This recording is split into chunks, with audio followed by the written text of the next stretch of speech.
ഒരു കല്യാണ വീട്ടിൽ പോയപ്പോ അവിടെ ഉണ്ട് ഒരു ചെറുപ്പക്കാരനും ഒരു ഭാര്യയും വന്നിട്ടുണ്ട്. രാവിലെ നേരത്തെ നേരത്തെ കാരണം ഉച്ച സമയത്തൊക്കെ പോയി കഴിഞ്ഞാൽ പല ഹറാമുകളും കാണേണ്ടി വരും. അതൊക്കെ അവരുടെ ആളുകൾ നടത്തിക്കൊള്ളുക. അതിനൊക്കെ അവരും അള്ളാഹു തമ്മിൽ മറുപടി പറയാ, ഇതൊന്നും ഞാൻ കടക്കുന്നില്ല. അപ്പോ എന്നോട് പറഞ്ഞു, ഉസ്താദേ അത് പുതിയ പെണ്ണിനെ മേക്കപ്പ് ചെയ്യാൻ വേണ്ടി വന്ന മേക്കപ്പ് ടീമാ. അപ്പൊ ഞാൻ ചോദിച്ചു, ഇത് ഇവര് എവിടുന്ന വരുന്നത്? കല്യാണമുള്ള വീട്ടിൽ നിന്ന് എടുത്തുനിന്ന് ഏതാണ്ട് 80 കിലോമീറ്റർ അപ്പുറത്തുനിന്ന് വരിക രാവിലെ. അപ്പൊ ഞാൻ വെറുതെ ചോദിച്ചു, നിങ്ങളെങ്ങനെ ഇവിടത്തെ പരിചയം? അത് ഉസ്താദ് ഇൻസ്റ്റാഗ്രാമിൽ കണ്ടിട്ട് വന്നതാ, ക്ഷണിച്ചതാ. ഇൻസ്റ്റാഗ്രാമാണ് ഇപ്പോഴത്തെ ഏറ്റവും വലിയ ഉസ്താദ്. അള്ളാഹു കാത്തിരക്ഷിക്കുമാറാവട്ടെ. ഇൻസ്റ്റാഗ്രാമിൽ കാണുന്നതൊക്കെ ദീനാണ് എന്നും അതിനെ ഫോളോ ചെയ്തിട്ട് അതുപോലത്തെ കല്യാണം എൻ്റെ മകളെ കല്യാണം ആവണമെന്നും ചിന്തിക്കുന്നവര് അള്ളാഹുവിന്റെ റസൂലിനെ മറന്നു പോവരുത്. എന്നിട്ട് ഞാൻ ചോദിച്ചു, എന്താ എന്നിട്ട് പരിപാടി? ആ ഉസ്താദേ, ഓള് മേക്കപ്പിന് കയറിയിട്ടുണ്ട്. ഏതാണ്ട് ഒരു 3 മണിക്കൂർ സമയം മേക്കപ്പ് ഉണ്ടാവും.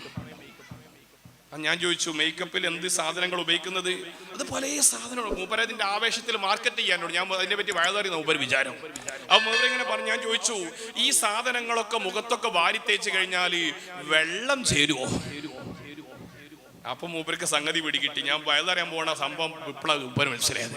അതിനെ കുറിച്ച് ഉസ്താദ് എനിക്ക് അങ്ങനെ പിടുത്തല്ല. ഒരു തല ചൊറിയാൻ തുടങ്ങിയപ്പോ ഞാൻ ചോദിച്ചു, നിങ്ങള് ഇങ്ങനത്തെ നല്ല മൈലാഞ്ചൊക്കെ ഇഷ്ടം പോലെ ഹലാലായതും വെള്ളം ചേരുന്ന ഇഷ്ടം പോലെ സംഭവം ഉണ്ടല്ലോ, ഈ കെമിക്കലൊക്കെ വാരി തേച്ചിട്ട് വെള്ളം ചേരാതിരുന്നാൽ ഈ പെൺകുട്ടിക്ക് ളുഹുറും അസറും മഗ്രിബും ഇശാക്കെ നിസ്കരിക്കണ്ടേ? അപ്പൊ ഇയാള് പിന്നെ യാതൊരു തിന്നുന്ന ഭക്ഷണം കഴിച്ചോണ്ട് ചോദിച്ചത് ഇവർ വേഗം നിർത്തിപ്പിക്കാൻ. ഇവർ ആദ്യ ഉഷാറിൽ പറഞ്ഞു, ഞങ്ങൾ കാസർഗോഡ് മുതൽ തൃശ്ശൂർ വരെ ഞങ്ങളാണ് ഭയങ്കര സംഭവമായിട്ടുള്ള മേക്കപ്പ് ആയിരുന്ന. ഇതേപോലെ ആണുങ്ങളും നിങ്ങൾ ആലോചിച്ചു, ബാർബർ ഷാപ്പിൽ പോയിട്ട് നോർമലായിട്ട് മുടിയൊക്കെ നന്നാക്കുന്നതിന് 200 രൂപയെ, കല്യാണത്തിന്റെ പേരിൽ പാക്കേജ് 3300. അതേ സാധനം തന്നെ കത്തിയും ഉപയോഗിക്കുന്നത്, പക്ഷേ പാക്കേജിന് 3300. പ്രശ്നം നല്ല ബ്ലാക്ക് പെയിന്റ് അടിച്ചു കൊടുക്കുക തലക്ക്. ബ്ലാക്ക് പെയിന്റ് അടിച്ചു കൊടുത്താൽ എന്താ സംഭവിക്കുക? മുടിയിലേക്ക് വെള്ളം ചേരൂല. ജനാബത്ത് കുളിച്ചാൽ പോലും കുളി ശരിയാവില്ല. നിക്കാഹിന്റെ സദസ്സിൽ തങ്ങളുണ്ടാവണം, നഹ്സില്ലാത്ത ദിവസം നിക്കാഹ് വേണം, നിശ്ചയിക്കണം. അതൊക്കെ നല്ലതാ. പക്ഷേ അല്ലാഹുവിന്റെ റസൂലിന് ഇഷ്ടപ്പെടാത്ത സൗന്ദര്യബോധം, ഹറാമായ രൂപത്തിൽ എത്ര നല്ലതിനെ ഞാൻ എതിർക്കുന്നില്ല. നബി സല്ലല്ലാഹു അലൈഹി വസല്ലമ തങ്ങളെ ഇഷ്ടം വെക്കുന്ന ചെറുപ്പക്കാരെ, അല്ലാഹുവിന്റെ ഹബീബ് പറഞ്ഞു, നിങ്ങൾ കളർ അടിച്ചോളൂ, പെയിന്റ് അടിച്ചോളൂ. ഇല്ല സവാദ്, കറുത്ത പെയിന്റ് അടിക്കല്ല. നിങ്ങൾ മൈലാഞ്ചി നിറം കൊടുത്തോളൂ, അത് സുന്നത്താണ്. മൈലാഞ്ചി, വെളുത്ത മുടിക്ക് മൈലാഞ്ചി കൊടുക്കുന്നതിന് തെറ്റില്ല. അതേ സമയം വെള്ളം ചേരാത്ത രൂപത്തിലുള്ള മേക്കപ്പ് ഇട്ടിട്ട് ഹബീബായ നബിതങ്ങളെ മുന്നിൽ നബിതങ്ങളുടെ ആളാണെന്ന് പറഞ്ഞ് നാളെ ഖബറിലേക്ക് വരുമ്പോ നമ്മളെ മയ്യത്ത് 6 അടി മണ്ണിലേക്ക് ഇറക്കി വെക്കുന്ന നിമിഷമുണ്ട്. നമ്മുടെ വീട്ടുകാർ മുഴുവനും കരയുന്ന രംഗമുണ്ട്. വഖൽഫി കരീമാതുൻ അലയ്യാ ബവാക്കിയാ വഫീഹിന്ന ഉമ്മി ഔ ശഖീഖി വഇത്രതി. എൻ്റെ പെങ്ങന്മാര്, എൻ്റെ വേണ്ടപ്പെട്ടവരൊക്കെ പൊട്ടിക്കരയുന്ന സമയം എൻ്റെ മയ്യത്ത് കൊണ്ടുപോയിട്ട് ഖബറിൽ വെച്ചിട്ട് ആദ്യം ചെയ്യുന്ന പണി എൻ്റെ കവിളത്തുള്ള കഫംപുട മാറ്റിയിട്ട് പഞ്ഞി മാറ്റിയിട്ട് മണ്ണോട് ചേർത്ത് വെക്കലാണ്. സുഹൃത്തേ, കല്യാണത്തിൻ്റെ നല്ല സുന്നത്തുള്ള ദിവസം താടി ക്ലീൻ ഷേവ് ചെയ്തിട്ട് റസൂലുള്ളാഹി തങ്ങൾക്ക് ഇഷ്ടപ്പെട്ട താടി വടിച്ചു കളഞ്ഞിട്ട് കല്യാണത്തിന് ആഘോഷിക്കല്ല. പെങ്ങളെ, നബിതങ്ങൾക്ക് ഇഷ്ടപ്പെട്ട സുന്നത്തായ കല്യാണ ദിവസം മുഖത്ത് വെള്ളം ചേരാത്ത, വുളൂഇന്റെ വെള്ളം ചേരാത്ത മേക്കപ്പുകൾ ഇട്ടുകൊണ്ട് ആ മുഖമാണ് മണ്ണിലേക്ക് ആദ്യം ചേർത്ത് വെക്കുന്നത്. എന്നിട്ട് ഖബറിൽ ഒരു പ്രധാനപ്പെട്ട ചോദ്യമില്ലേ, ഹൽ തഅരിഫു ഹാദർ റജുലി, കാണുന്ന ആളെ പരിചയമുണ്ടോ? ഖബറിൽ രണ്ട് വിഭാഗം ആളുകളെ ഉള്ളൂ. ഒന്ന് നബിതങ്ങളെ ഇഷ്ടം വെച്ച് നബിതങ്ങളെ ഇഷ്ടത്തോടൊപ്പം ജീവിച്ചവര്. അവരെപ്പോഴും നബിതങ്ങളെ മൗലിദോദാൻ എന്തൊരാവേശമാണ്, റബീഉൽ അവ്വൽ വന്നാൽ എന്തൊരു സന്തോഷമാണ്, സുബ്ഹിന്റെ വാങ്ക് കേട്ടാൽ എന്തൊരു ആനന്ദമാണ്, ഖുർആൻ ഓതുന്നതിന് യാതൊരു മടിയുമില്ല. നബി സല്ലല്ലാഹു അലൈഹി വസല്ലമ തങ്ങളെ സുന്നത്തായ താടി വെക്കുന്നത് അഭിമാനമാണ്. നബി സല്ലല്ലാഹു അലൈഹി വസല്ലമ തങ്ങളെ മദീന കാണാൻ എന്തൊരാഗ്രഹമാണ്. മദീനയിൽ പോയിട്ട് കൂടുന്നത് വല്ലാത്ത സന്തോഷമാണ്. മക്കളുണ്ടാകുമ്പോ മക്കളെ പേര് വെക്കാൻ ഗൂഗിളിൽ സെർച്ചിന് പകരം ഉസ്താദുമാരോട് ചോദിച്ചിട്ട് നബിതങ്ങൾക്ക് ഇഷ്ടപ്പെട്ട പേര് വെക്കുന്നവരാണ്. അവർക്ക് ബുർദയുടെ മജ്ലിസ് വല്ലാത്ത ഇഷ്ടമാണ്. അവർക്ക് നബിതങ്ങളെ അഹ്ലു ബൈത്തിനോട് വല്ലാതെ താല്പര്യമാണ്. അവർക്ക് നബി സല്ലല്ലാഹു അലൈഹി വസല്ലമ തങ്ങൾ ആളാണെന്ന് പറയുന്നത് വലിയ അഭിമാനമാണ്. അങ്ങനത്തെ ആളുകൾ ഹബീബി റസൂലുള്ളാഹ്, അതെന്റെ നേതാവ് നബി സല്ലല്ലാഹു അലൈഹി വസല്ലമ തങ്ങളെന്ന് പറയും. അതേ സമയം മദീനയെ കുറിച്ചറിയൂല. ഒരു വലിയ ബിസിനസ്സുകാരനെ കണ്ടു, ഞാൻ ഇങ്ങനെ വർത്തമാനം പറഞ്ഞു.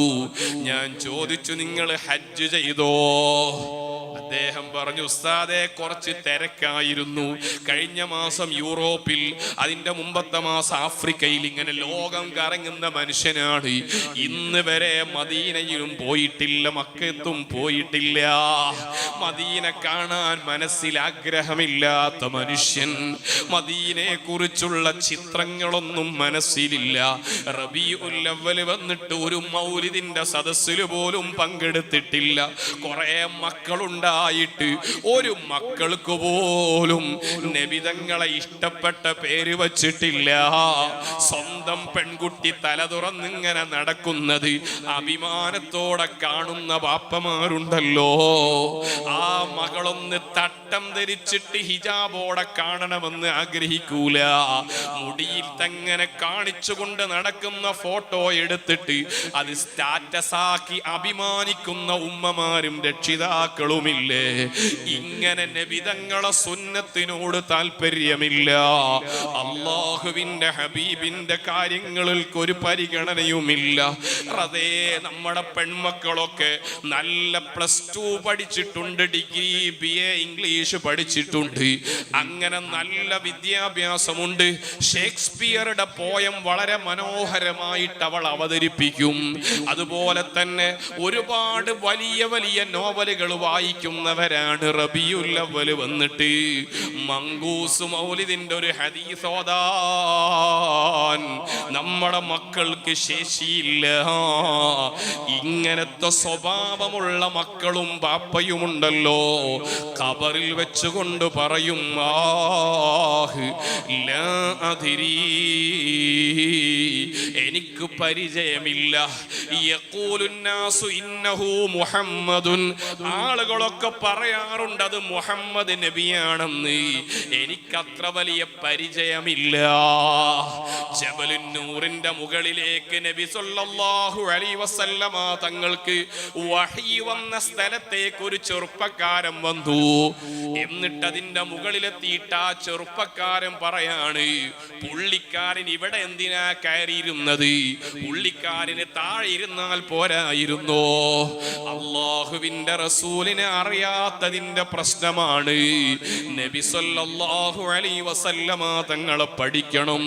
അതുകൊണ്ട് ഉമ്മമാരോട് ഞാൻ ഓർമ്മപ്പെടുത്തുന്നു, നമ്മുടെ വീടുകളിൽ നബി സല്ലല്ലാഹു അലൈഹി വസല്ലമ തങ്ങളെ കുറിച്ചുള്ള ചർച്ചകൾ ഉണ്ടാകണം. ഉമ്മയും ബാപ്പയും മക്കളും ഇങ്ങനെ കൂടിയിരിക്കുമ്പോ മൂത്ത മകൾ നബി തങ്ങളുടെ ഒരു ചരിത്രം ഒന്ന് വായിക്കട്ടെ. എന്നിട്ട് മക്കളും അതുപോലെ ഉമ്മയും ബാപ്പയും കേൾക്കട്ടെ. ഇന്ന ബൈതൻ അംത സാകിനുഹു ലൈസ മുഹ്താജൻ ഇലസ്സുറുജി. പുതിയ കാലത്തെ ലഹരിക്കെതിരെയുള്ള പ്രതിരോധം, പുതിയ കാലത്തെ ലിബറൽ ചിന്തകൾക്കെതിരെയുള്ള പ്രതിപ്രവർത്തനം, ഏറ്റവും വലിയ പ്രവർത്തനം വഅലമു അന്ന ഫീകും റസൂലല്ലാഹ്. നിങ്ങളെ വീട്ടിൽ നബിതങ്ങളുണ്ടോന്ന് പരിശോധിക്കലാണ്. നിങ്ങളെ വീട്ടിൽ റസൂലുള്ളാഹി തങ്ങളുണ്ടാവണം. നിങ്ങൾ ഭക്ഷണം കഴിക്കുമ്പോ എല്ലാവരും കൂട്ടമായിരുന്ന് കഴിക്കുമ്പോ ബാപ്പ പറഞ്ഞു കൊടുക്കണം, മക്കളെ ബിസ്മി ചൊല്ലിയിട്ട് ഭക്ഷണം കഴിക്കണം. എന്തേ? കാന റസൂലുള്ളാഹ്, നബിതങ്ങൾ അങ്ങനെ കഴിച്ചു. എന്തൊരു സന്തോഷമുള്ള വീടായിരിക്കും. ഭക്ഷണം കഴിച്ചു കഴിഞ്ഞാൽ ബാപ്പ ഉറക്ക ചെല്ലണം, അൽഹംദുലില്ലാഹ്. മകള് ചോദിക്കും, ബാപ്പ അതെന്താണ്? ബാപ്പ പറയുന്നതിന് പകരം ഉമ്മ പറയണം, മോളെ നബിതങ്ങൾ അങ്ങനെ ഭക്ഷണം കഴിച്ചാൽ അൽഹംദുലില്ലാഹ് പറഞ്ഞിരുന്നു. അങ്ങനെ നിസ്കാരം ജമാഅത്തായിട്ട് വീട്ടിൽ കാണിച്ചു കൊടുക്കണോ? വീട്ടിൽ നല്ല നല്ല ചിന്തകൾ. ഉമ്മ ബാപ്പയെ ബഹുമാനിക്കണം.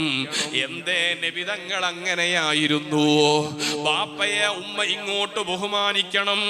അപ്പോഴാണ് മകൾക്കും ഭർത്താവിനോട് സ്നേഹമുണ്ടാവുള്ളൂ, ഭർത്താവിന് മകൾക്കളോട് സ്നേഹമുണ്ടാവുകയുള്ളൂ. വീട്ടിൽ നബിതങ്ങളുണ്ടോ? അതേ, ഇന്ന ബൈതൻ അൻത സാകിനുഹു, അല്ലാഹുവിന്റെ ഹബീബ് താമസിക്കുന്ന വീടാണോ നമ്മുടെ വീട്? ലൈസ മുഹ്താജൻ ഇലസ്സുറുജി, ആ വീട്ടിൽ മറ്റൊരു വിളക്കിന്റെയും ആവശ്യമില്ല. ആ രൂപത്തിൽ നമ്മളെ വീട് മാറണം. അനസ് റളിയല്ലാഹു അൻഹുവിലൂടെ നമ്മൾക്ക് സമാപിപ്പിക്കാം. അനസ് റളിയല്ലാഹു അൻഹുവിന്റെ ഉമ്മ വന്നിട്ട് നബിതങ്ങളെ സമീപത്ത് വന്നിട്ട് പറഞ്ഞു, യാ റസൂലല്ലാഹ്, എന്റെ അനസിന്റെ വീട്, ആ വീട്ടിലൊന്ന് വന്നിട്ട് ദുആ ചെയ്യണം. നബി സല്ലല്ലാഹു അലൈഹി വസല്ലമ തങ്ങൾ അനസ് തങ്ങളെ വീട്ടിൽ വന്നു. എന്നിട്ട് ഒറ്റ ദുആ, അല്ലാഹുമ്മ ബാരിക് ലഹു ഫീ മാലിഹി വ വലദിഹി, അനസിന്റെ സന്താനത്തിലും സമ്പത്തിലും നീ ബറക്കത്ത് നൽകണേ അല്ലാഹ്. സുബ്ഹാനല്ലാഹ്. ചരിത്രം പറയാണ്, മദീനയിലെ ഈ ഈത്തപ്പന തോട്ടങ്ങളൊക്കെ വർഷത്തിൽ ഒരു തവണ മാത്രമേ വിളവെടുപ്പുള്ളൂ. അനസ് തങ്ങളെ ഈത്തപ്പന തോട്ടം 2 തവണ വിളവെടുപ്പ് നടത്താറുണ്ട്. നബി സല്ലല്ലാഹു അലൈഹി വസല്ലമ തങ്ങളെ കൊണ്ട് ബറക്കത്ത് ലഭിച്ചവര് ഒരാളും പരാജയപ്പെട്ടിട്ടില്ല.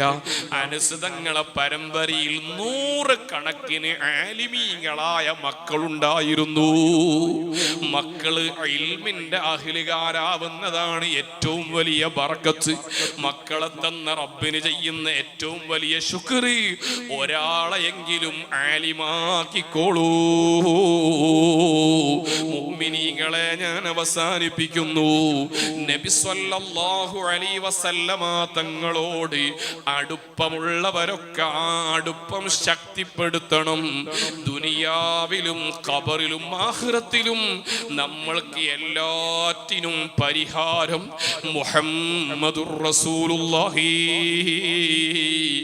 ആ മുത്തുനബി തങ്ങൾ 40ാമത്തെ വയസ്സിൽ നബിയാവുന്നതിന്റെ മുമ്പ് തന്നെ വലിയ മഹത്വമുണ്ടെന്നതാണ് പ്രമാണം. പ്രസവിക്കപ്പെടുന്ന മക്കയിൽ ആ കൊച്ചു കുടിലി പ്രസവിക്കുന്ന അന്ന് അവിടെയുണ്ടായിരുന്ന സ്ത്രീകൾക്കൊക്കെ സ്വർഗം ലഭിച്ചു. അറിയുമോ, ഹബീബായ തങ്ങളുടെ പൊന്നുമ്മ ആമിന ബീബി റളിയല്ലാഹു അൻഹ പ്രസവിക്കുമ്പോ ആ പ്രസവമെടുത്ത പെണ്ണിന്റെ പേരാണ് ഷിഫാ റളിയല്ലാഹു അൻഹ. അബ്ദുറഹ്മാൻ ഇബ്നു ഔഫ് തങ്ങളുടെ ഉമ്മയാണ് ബീബി ഷിഫാ. തങ്ങളെ കുറിച്ച് അല്ലാഹുവിന്റെ റസൂൽ പറയാണ്, അല്ലാഹു തആല നരകത്തിൽ നിന്ന് എത്തിക്ക് ചെല്ലിയ സ്ത്രീയാണ് ഷിഫാ റളിയല്ലാഹു അൻഹ. രണ്ടാമതായിട്ട് നബിതങ്ങൾ ജനിക്കുമ്പോ ആ വീട്ടിലുള്ള രണ്ടാമത്തെ ഉമ്മയാണ് ഫാത്തിമ ബിൻത്ത് അസദ് റളിയല്ലാഹു അൻഹ. അലിയാരുടെ ഉമ്മയാണ്. ജന്നത്തുൽ ബഖീഇലെ ഉസ്മാൻ തങ്ങൾ അപ്പുറത്താണ് ഖബർ. മഹദിക്ക് വേണ്ടി ഖബർ കുടിക്കുമ്പോ നബിതങ്ങൾ വന്നിട്ട് ആ ഖബറിൽ ഇറങ്ങിയിട്ട് കിടന്നിട്ട് പറയുന്നു, ഉമ്മീ ബഅദ ഉമ്മീ, എന്റെ ഉമ്മക്ക് ശേഷം എന്റെ ഉമ്മയെ പോലെ എന്നെ നോക്കിയ ഉമ്മയാണ്. അവരെ ഖബറിൽ ഞാനൊന്ന് കിടക്കട്ടെ, അവർക്ക് അല്ലാഹ് സ്വർഗം കൊടുക്കാൻ. മൂന്നാമതായിട്ട് നബിതങ്ങളെ പ്രസവിക്കുമ്പോ ആ വീട്ടിലുള്ള പെണ്ണിന്റെ പേര് സുവൈബത്തുൽ അസ്ലമിയ. അബൂലഹബ് എന്ന നബിതങ്ങളെ കഠിന ശത്രുവിന്റെ അടിമപ്പെണ്ണാണ്. ഈ വാർത്ത അബൂലഹബിനെ അറിയിച്ചതിന്റെ പേരിൽ അബൂലഹബ് അടിമമോചനം കൊടുത്തിട്ട് നബിതങ്ങളെ മുലയൂട്ടിയിട്ട് സ്വർഗം വാങ്ങിയ മഹദിയാണ് സുവൈബത്തുൽ അസ്ലമിയ. നാലാമതായിട്ട് നബിതങ്ങളെ പ്രസവിക്കപ്പെടുമ്പോ അവിടെ എല്ലാം ചെയ്തു ഉണ്ടായിരുന്ന നാലാമത്തെ ഉമ്മ ബീവി ഉമ്മു ഐമൻ റളിയല്ലാഹു അൻഹാ. ചരിത്രത്തിൽ തുല്യതയില്ലാത്ത മഹദിയാണ്. അല്ലാഹുവിന്റെ ഹബീബിന്റെ ഉമ്മയെ ബാപ്പ കല്യാണം കഴിക്കുമ്പോ ആ കല്യാണത്തിൽ പങ്കെടുത്ത മഹദിയാണ് ഉമ്മു ഐമൻ. അല്ലാഹുവിന്റെ ഹബീബിന്റെ ബാപ്പ മരിക്കുമ്പോ ഉമ്മാക്ക് സമാധാനം കൊടുത്ത മഹദിയാണ് ഉമ്മു ഐമൻ. അല്ലാഹുവിന്റെ ഹബീബ് 6 വയസ്സുള്ളപ്പോ ആമിന ഉമ്മയോട് ചോദിച്ചു, ഉമ്മ എന്റെ ബാപ്പ എവിടെയാണുള്ളത്?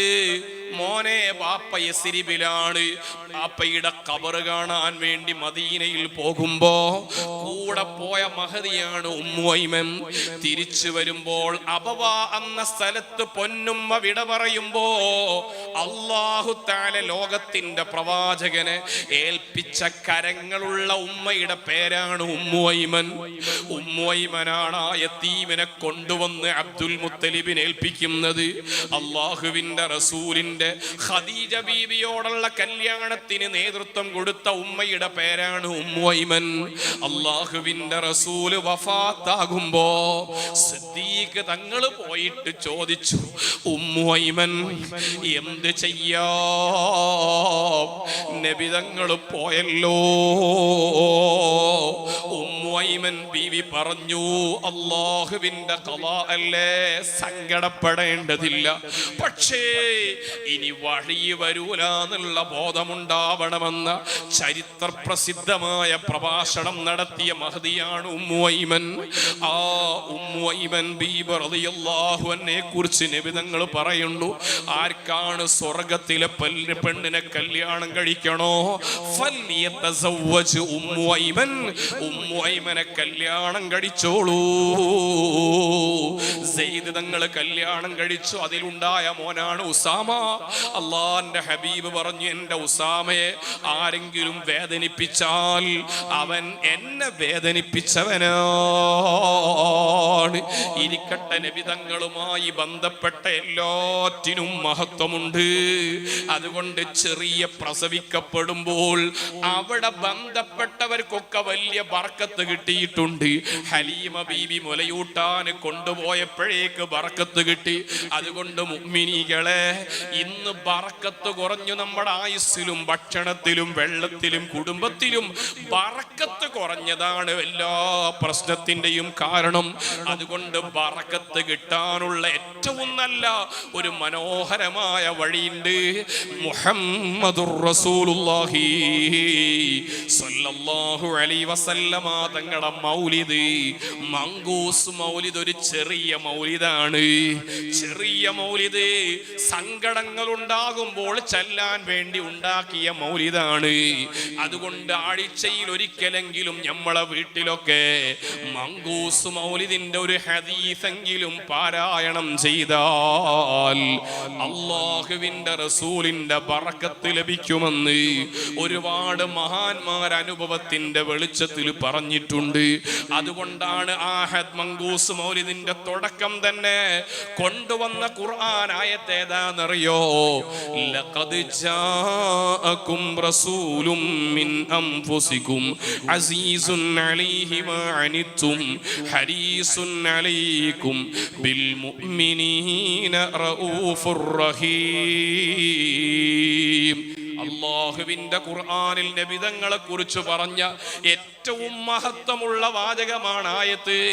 ഈ ആയത്ത് നിസ്കാരത്തിന്റെ ശേഷം 3 തവണ ഓതുന്നവർക്ക് നബിതങ്ങളെ കാണാമെന്നല്ല, കണ്ടു എന്ന് മഹാന്മാര് പറഞ്ഞിട്ടുണ്ട്. ഗർഭിണികൾക്ക് ഈ ആയത്ത് ഓതിയിട്ട് അവർ ഉപയോഗപ്പെടുത്തിയാൽ ഗർഭത്തിലെ പ്രയാസങ്ങൾക്ക് വലിയ ശമനമുണ്ടെന്ന് മഹാന്മാർ രേഖപ്പെടുത്തിയിട്ടുണ്ട്. അങ്ങനത്തെ മങ്കൂസ് മൗലിദ് നമ്മളെ വീടുകളിലൊക്കെ പതിവായിട്ട് ഓതിയാൽ ആ ബറക്കത്ത് കൊണ്ട് മക്കള് തമ്മാടികളായി മാറൂല, കുടുംബത്തില് കലാപങ്ങൾ കുറയും, നമ്മുടെ ബിസിനസ്സിൽ ബറക്കത്തുണ്ടാകും. അർഹമുർ റഹീമായ അൽ മലിക്കുൽ ജബ്ബാറായ അല്ലാഹ്, സാധുക്കളായ ഞങ്ങൾ വെള്ളിയാഴ്ച രാവിലെ ഒരുമിച്ച് കൂടി ഹബീബായ തങ്ങളെ കുറിച്ച് പറഞ്ഞത് നീ കബൂലാക്കണേ അല്ലാഹ്. സ്വലാത്ത് ചൊല്ലിയിട്ട് ഒരു ചെറിയ ദുആ നടത്താം. ഇന്ന് പരിശുദ്ധ റബീഉൽ അവ്വലിലെ അവസാന വെള്ളിയാഴ്ച രാവാണ്. അതുകൊണ്ട് അൽഹംദുലില്ലാഹ് നല്ല മജ്ലിസാണ്. അല്ലാഹുവേ നീ കബൂൽ ചെയ്യണം റഹ്മാനേ. ثم الرضا عن أبي بكر وعن عمر وعن علي وعن عثمان ذي الكرم مولاي صل وسلم دائما أبدا على حبيبك خير الخلق كلهم سعد سعيد زبير طلحة وأبي عبيدة وابن عوف الناشر الكرم يا ربي بالمصطفى بلغ مقاصدنا واغفر لنا ما مضى يا واسع الكرم مولاي صل وسلم دائما أبدا على حبيبك خير الخلق كلهم.